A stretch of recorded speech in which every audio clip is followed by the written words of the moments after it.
As the election draws near, we have had some viewers asking us about something called Project 2025. It's been circulating all over social media for a few weeks now. It's a plan that proposes dramatic changes to the United States government if it's enacted. Our Phoenix station took a closer look at what's inside the plan and where it all came from.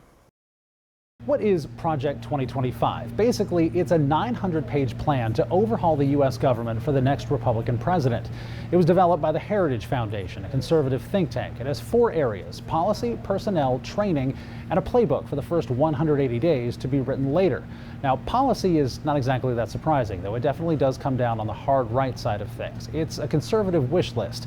It deals with immigration, building a border wall. It does not ban abortion, but it does call for taking mifepristone off the market. It calls for a stronger military, but also removing diversity initiatives from the Pentagon and reinstating service members who were kicked out for not getting vaccinated against COVID. And it aims to defeat what it calls the woke agenda.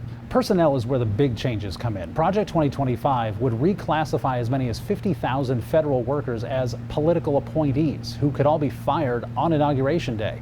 The plan is to train what the plan calls an army of loyal conservatives to take their place, and it creates a presidential personnel database of approved people. And there's a training program for prospective political appointees. It's free, and most classes are between 30 and 90 minutes, aiming to educate people on how to be government employees. So who's behind Project 2025?